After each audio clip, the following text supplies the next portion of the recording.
Hello, everyone. Welcome to Finding Peaks. My name is Jason Friesman. I'm the Chief Clinical Officer. With me today, Chris Burns, President and Founder of Peaks Recovery, and Matt Marchand, Peer Recovery Coach, among other things with Peaks Recovery. Versatile. But we're not here to necessarily talk about that. What I actually asked Matt to come in and talk with Chris and I about is, well, we'll probably talk about Peer Recovery Coach, but I really want to acknowledge that you are an alumni of Peaks. Mm-hmm. And I really would like to just hear your story of, well, how you've stayed sober, frankly, your recovery journey. Okay. It's a broad question. Oh, yeah.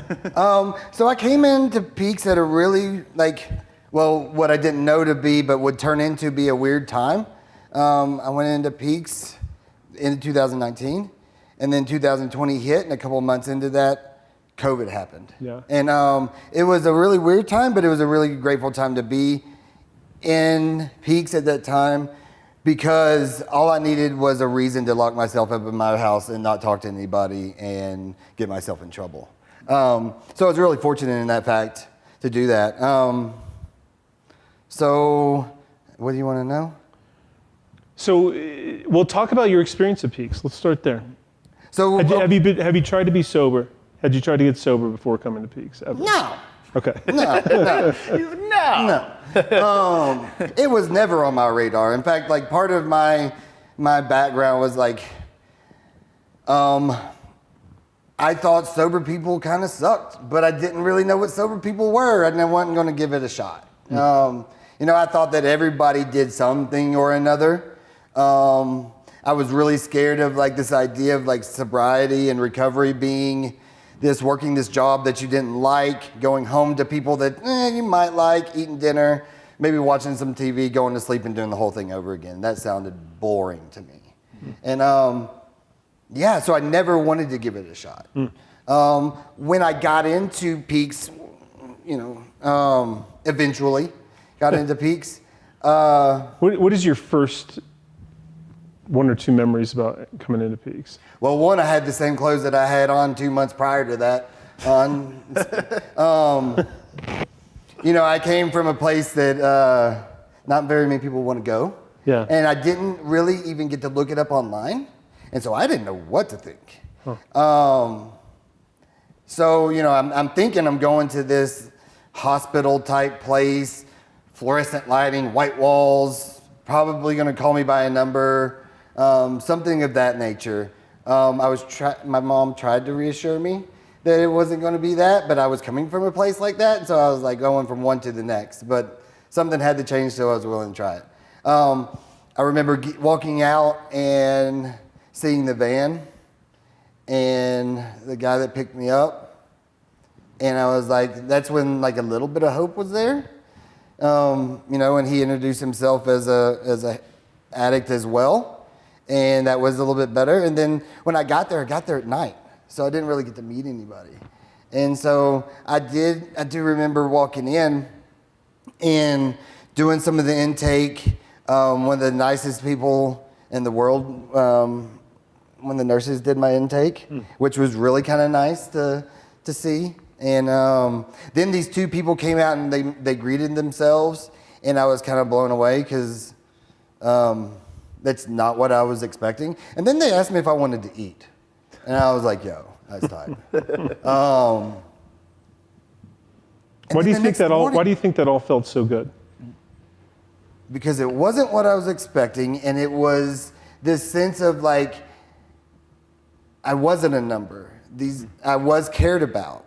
And the first thing that you gotta kind of do in my mind in that sense is or a sense of community is eating, and we sat around, we talked till 2:00 in the morning, ate, went to sleep, and then I woke up the next morning and the house was lively with all these people that were like me.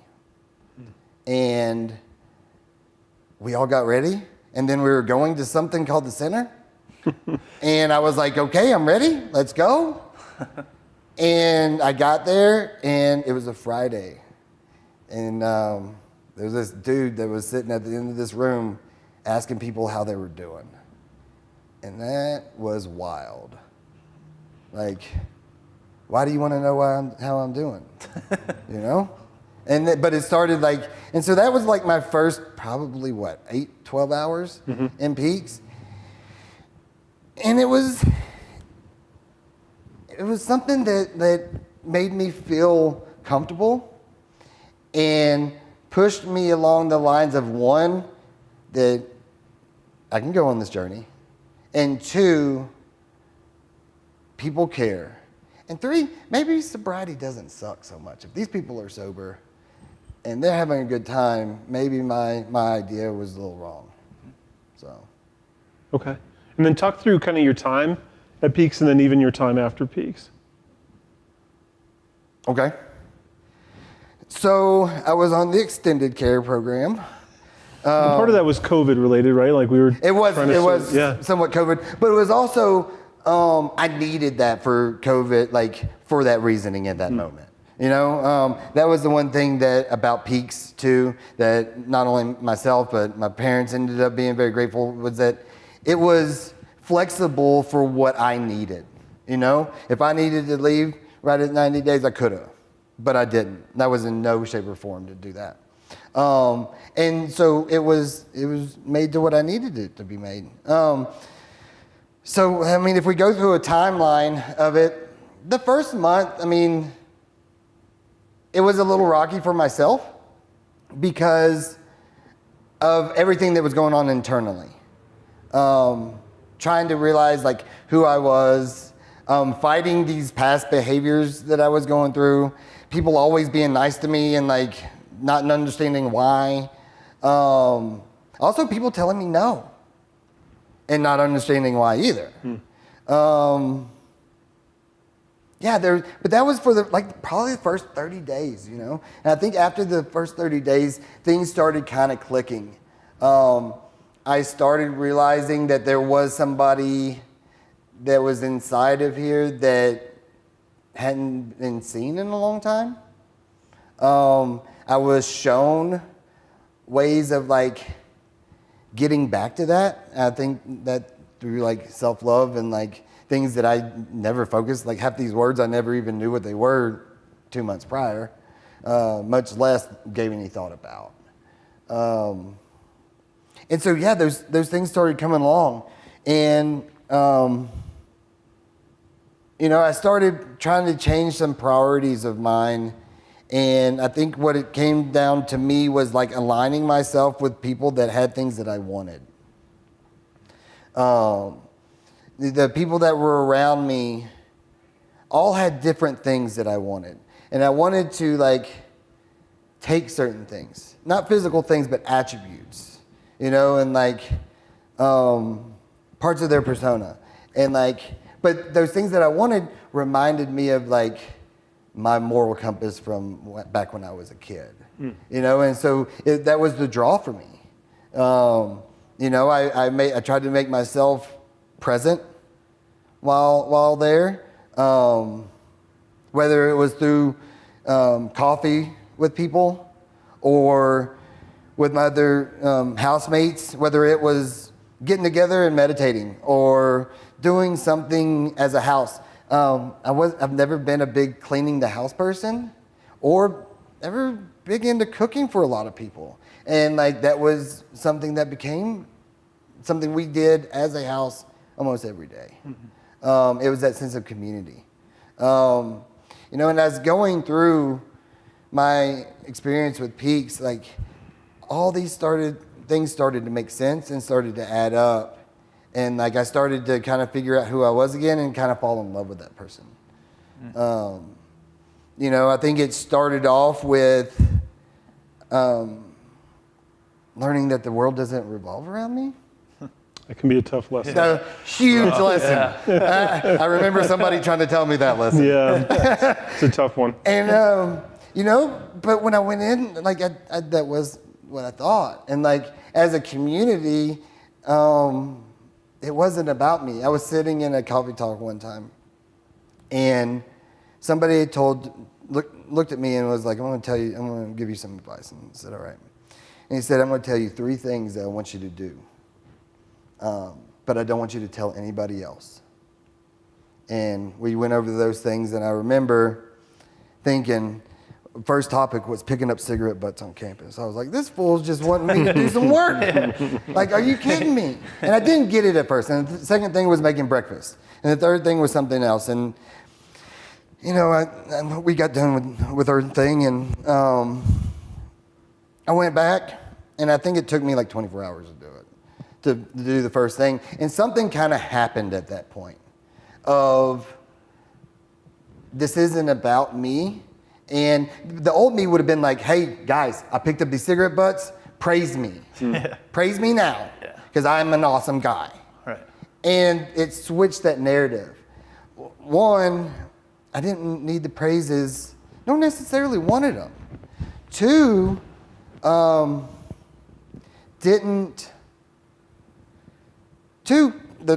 couple days later, we were sitting around for a group, and usually the same things would get brought up every single time, and it would be do the dishes and don't throw your cigarette butts on the ground. And the second thing wasn't even mentioned, which was kind of cool. But I still hadn't told anybody that it was me. And then over the weekend, we did the breakfast thing, and what that did was it got me outside of myself, which I had been inside myself and all about me for so long. So I want to throw this over to you, Chris. When you kind of envision when you started Peaks, is this what you wanted as far as an experience for your clients? And how does that, or for people that came through, not even clients, like the people? Yeah. I mean, it's a great point. You bring up a really great opportunity for a conversation, and that is like the fears that are actually never realized on the front end of treatment, right? Because we think there's going to be this big bad goblin, there's going to be all these rules, it's going to be really sterile, it's going to be the fluorescent lights, there's going to be no connectivity, and instantly we were plucked from what we thought to where we're at. And I just think that's a really, really special process. And what you mentioned in there is like, recovery's boring. Shit, I got sober at 22 years old. Don't hit your mic, they hate that. Yeah. I got sober at 22 years old. I can remember being like, this is gonna suck. And I remember where we were when you realized that actually this recovery thing wasn't gonna suck, and actually it was gonna take on new meaning. And we were in Breckenridge, Colorado on a ski trip. And I'll never forget the look on your face. And you were just like, I was worried about doing this without drugs. This is actually better without. I'm getting chills. I can do this, and I'm gonna do this. And I knew from that day forward that you would be sitting in this chair, because I knew that you would inherit that special part of recovery, which is connection and endless opportunities to have fun, to experience joy, and to come back in alignment with who I truly am. So I just think that that whole journey is very, very special. And when we talk about what I had envisioned in 2014, I think what's sitting in front of me today far exceeds that. I never thought Peaks would be in a place to treat people so appropriately and in such a caring fashion that people would feel safe enough to explore those treasured parts about themselves. And that just means a lot. And so it's actually more than I ever thought it would be. And I'm grateful to align with that and to be a part of it and really to experience it. Because this is grown on and taking on. Peaks has taken on a life of its own and certainly surpassed anything that I ever thought from an outcomes perspective. So it's been a joy, man. And we're just doing different work now than we were in 2014. And my expectations as a professional for myself and for our team are different than they were in 2014. And so I think what you're getting right here is an extreme example of what that care coming together with a multidisciplinary team, what you can get as a result. And obviously you got to have some willingness, which Matt had the whole time. So yeah, it was just really unique experience. And I even remember that bandana just coming down, man. Yeah. And it was just like the old life, man. The old life was this, and we were covered up and we were hidden and we were doing what we were doing in our negative behavior patterns. And I just remember I was driving the van, we were coming back from the Manitou Incline. And I just remember that thing just, and it just came down and it never went back up after that day. Till COVID. Till COVID, right? Yeah, I didn't know you were prepping. What is this, man? What is this? So Just took this off. It's been really cool. And there's quite a few examples like that in the last couple of years that have really or far exceeded my expectations. And it's just been a beautiful thing to witness. Well, and I do think what I like about your story is that we have worked so hard at Peaks, I think, to not put a caring recovery on our sign, but to care. Like it's a verb. We care. It's an act that we do. And from somebody sitting and having dinner with you at midnight or whatever that was upon your arrival, and just what that felt like. It's really humanizing is what I heard in your story too, that when you said I wasn't a number, no, you were a person coming in who was hungry. Yeah. Maybe a little stinky, I don't know. But and now you've joined the Peaks team. What's that experience been like? Has it matched kind of behind the curtain when you get to come to meetings and do all that? Yeah, 100%. So I likened it to like, so going through Peaks as a client, I became part of a family. Being it on this side, now I'm an active member of that family. You know, and hopefully what I can do is reciprocate what I was given while at Peaks, that same care, that same attention, the same love, and same hope that I was given to people as well. And so I get to participate now. You know, and that's the coolest part about this. Yeah. And I love that you didn't like get behind the curtain and realize it was all a show.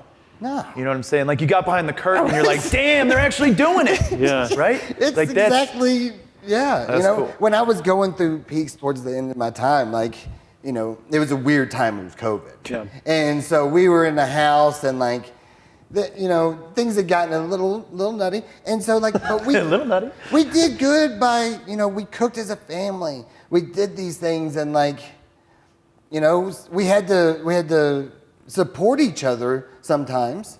And so when I come back and I look back and I'm like, oh, dude, we had a weird time. And then I'm going to the ranch today and I see them doing the same weird stuff that we were doing. And it's like, yeah, bro, like it's all like how it was is how it is. You know, and that's pretty cool. Yeah. That's amazing. And you know, it makes my job a lot easy. I mean, because, you know, it is what it is. You know, I go and I do the things that I do and what I'm expected, and like, it's amazing. And then, I mean, I guess we're coming kind of toward the end here. Actually, we're over time a little bit, but I do, and I'm not surprised because you guys both like to talk. But like, I do really, I want to add to that. You know, I've been at Peaks since almost the beginning, and it's easy to come to work. It's easy to come and be a part of the magic. Because I hope you see that. Like even on the staff side, like we care about each other. Yeah.